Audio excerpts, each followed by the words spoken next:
अब हामीले एन्ड्रोइड स्टुडियोमा फाइलको स्ट्रक्चर हेर्नेछौँ।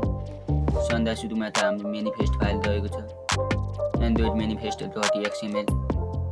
हामीले जति पनि एक्टिभिटी बनाइन्छ त्यो एक्टिभिटीहरू यहाँ मेनिफेस्टभित्र हुन्छ। मेनिफेस्टभित्र हाम्रो इन्टेन्टहरू अनि एक्टिभिटीको नाम हुन्छ हाम्रो। हामीले एलो ब्याकअप दिएको छ, आइकनहरू दिएको छ। मेनिफेस्टभित्र हामीले आइकन दिन्छौँ अनि त्यो हाम्रो एपको आइकन, सुरुमा हामीले एपको आइकन हुन्छ। यहाँले तपाईँले आइकन चेन्ज गर्न सक्नुहुन्छ। अनि लेबलभित्र हाम्रो यो टाइटल, एपको माथि टाइटल फर्स्ट एप भनेर दिएको छ, तपाईँले यसलाई चेन्ज गर्न सक्नुहुन्छ। यहाँ हाम्रो थिम दिएको छ, त्यो थिम हामीले स्टाइल डट, यहाँ हाम्रो स्टाइल फोल्डरभित्र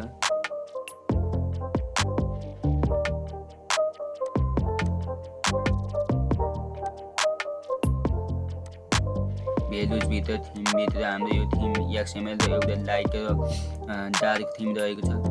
यो पछि हामीले हेर्नेछौँ। अनि यहाँभित्र हाम्रो एक्टिभिटी रहेको छ। हामीले जति पनि एक्टिभिटी बनाउँछौँ त्यो एक्टिभिटी यहाँभित्र हुनेछ। अन्त हामीले इन्टरनेटबाट केही डाटा ल्याउनु पर्यो भने हामीले इन्टरनेटको पर्मिसन दिनुपर्ने हुन्छ। त्यो हामीले एन्ड्रोइड मेनिफेस्टभित्र दिन्छ।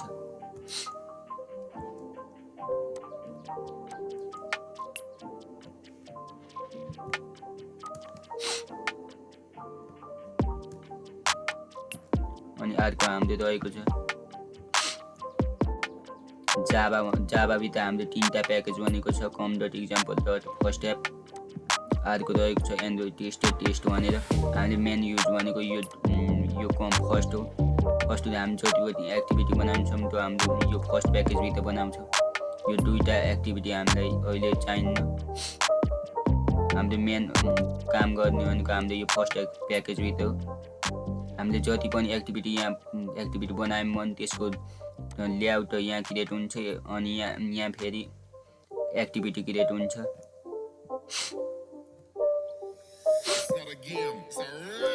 अर्को रहेको छ हाम्रो RES भित्र ड्रएबल भन्ने छ। हामीले जति पनि हाम्रो एपको लागि इमेज चाहिन्छ त्यो हामीले ड्रएबल भित्र राख्नेछौँ। हामीले इमेजको लागि यहाँ मैले एउटा इमेज डाउनलोड गर्नेछु। इमेज डाउनलोड गर्नुको लागि गएर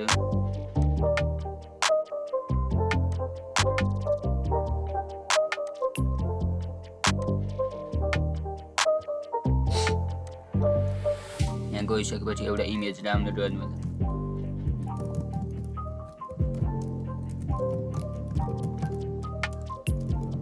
लोगो डाउनलोड गर्छु मैले।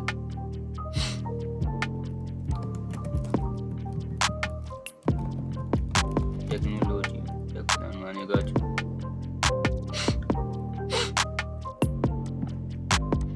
एउटा इमेज डाउनलोड गर्नु होला।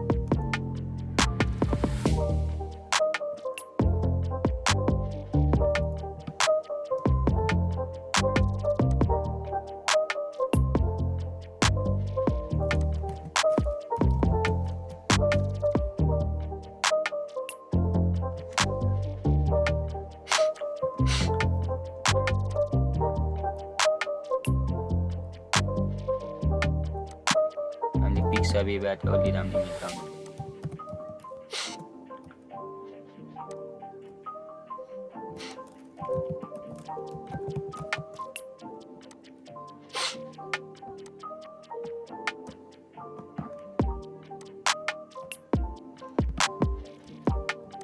डाउनलोडमा क्लिक गर्नु।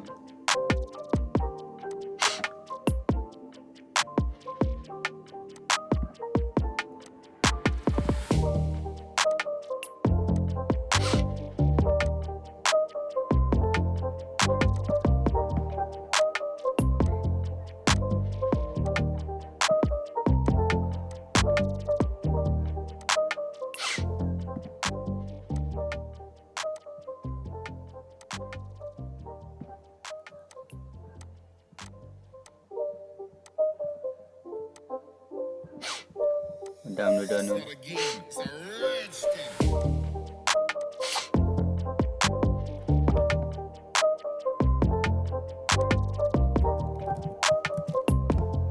हामीले यसलाई एन्ड्रोइड स्टडीमा गएर पेस्ट गर्छौँ।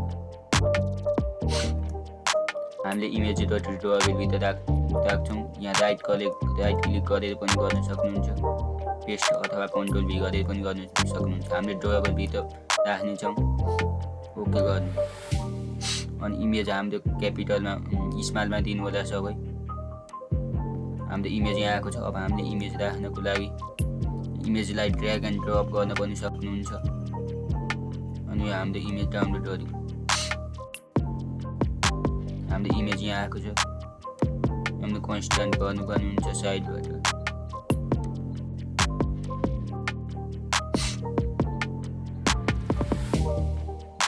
यसको विभिन्न प्रपर्टिजहरू रहेको छ, त्यो पछि हामीले हेर्ने हो।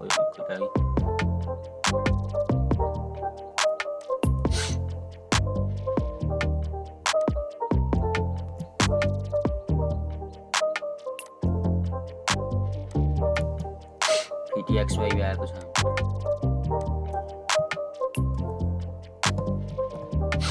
हामीले इमेज राखिसकेका छौँ। र हामीले जति पनि इमेज हाम्रो एपको लागि इमेज राख्छौँ त्यो हाम्रो ड्रवेल भित्र राख्छौँ। अनि हाम्रो रहेको छ लेआउट। हामीले यहाँ हामीले जाभा प्याकेज भित्र हामीले यो फर्स्ट प्याकेज भित्र जति पनि एक्टिभिटी नयाँ एक्टिभिटी बनाउँछौँ त्यसको लेआउट हाम्रो यहाँ मिल्छ भने अर्को जाभा फाइल यहाँ जाभा भित्र हुन्छ भने हाम्रो XML फाइल लेआउट भित्र हुन्छ। मिप म्याप भित्र हाम्रो एपको लागि आइकन हामीले यहाँ मिप म्याप भित्र राख्छौँ। आसी लन्चर हाम्रो स्क्वाड इमेज यहाँ हुन्छ भने डाउन इमेज यहाँ हुन्छ। भ्यालुजहरू भित्र हामीले कलर.xml हामीले कलर एपको लागि चाहिने कलर जति यहाँ हामीले डिफाइन गर्छौँ। अनि त्यसलाई एउटै कलरलाई डिफ्रेन्ट ठाउँमा युज गर्न पर्यो भने हामीले यहाँ युज गर्न सक्छौँ। मैले यसको कलर यहाँ हामीले साइडमा 3टा बटन दिएको छ। कलर, स्प्लिट, डिजाइन भित्र क्लिक डिजाइनमा क्लिक गर्नुभयो भने डिजाइन पार्ट मात्रै देखिन्छ। हाम्रो स्प्लिटमा क्लिक गर्नुभयो भने हाम्रो कोडिङ पार्ट पनि देखिन्छ, डिजाइन पार्ट पनि देखिन्छ। कोडमा क्लिक गरे तपाईँले कोडको सम्बन्धमा त देख्न सक्नुहुन्छ। स्प्लिटमा गएर हामीले यो टेक्स्टलाई चेन्ज गर्छौँ।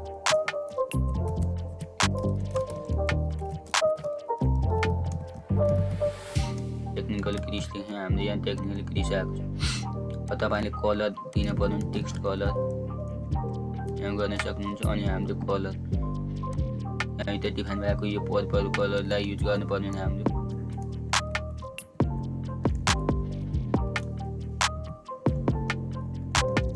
अनि यसलाई युज गर्नको लागि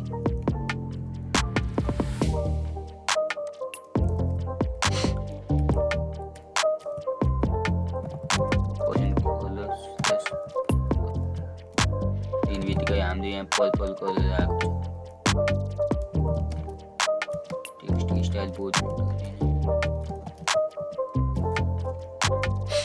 हामीले यहाँ सबै अप्सनहरू देखाएको छ। बोल्ड भएको छ। यो हामीले पछि राम्ररी हेर्ने। हामीले कलर बोल्डमा आएको छ पर्पलमा। तपाईँले कलरलाई यहाँ राखेर यहाँ कलरभित्र डिफाइन गरे तपाईँले एउटै कलरलाई विभिन्न ठाउँमा सक्नुहुन्छ। यदि हाम्रो एपमा धेरै टेक्स्ट हुनसक्छ। तपाईँले टेक्स्टलाई फरक कलर दिनुभयो भने के हुन्छ भन्दा पछि चेन्ज गर्ने बेला छुट्टै टेक्स्टमा गएर चेन्ज गर्नुपर्ने हुन्छ। त्यसैले कलरलाई यहाँ डिफाइन गरेपछि तपाईँले यो कलरलाई युज गरेर कलरलाई युज गर्न सक्नुहुन्छ। अनि तपाईँले यहाँबाट चेन्ज गर्नुभयो भने हाम्रो एप्लिकेसनमा सबै ठाउँमा चेन्ज हुन्छ।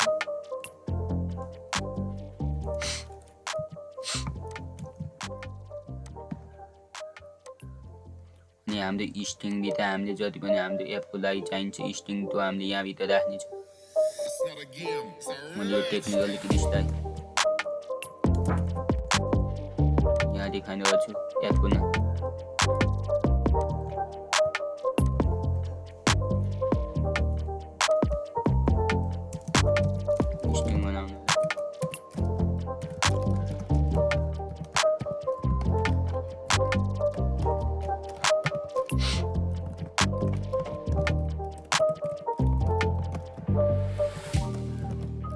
अब यो टेक्स्ट तपाईले यहाँ दिनुपर्ने हुन्छ एम्परसेन्ड कलर दिनबित्तिकै स्टाइल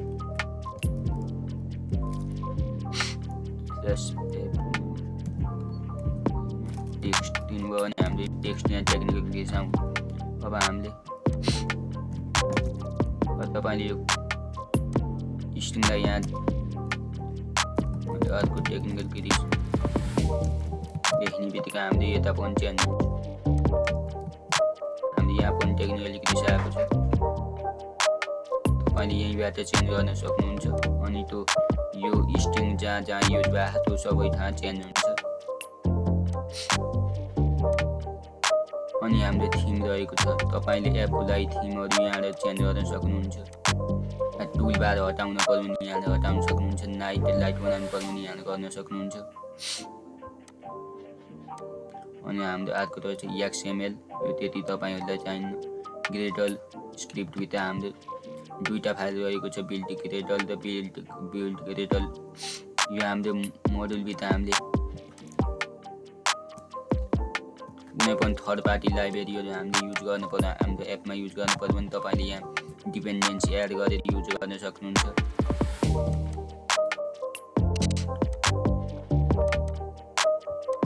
हामीले एन्ड्रोइड स्टुडियोको फाइलको स्ट्रक्चर यति नै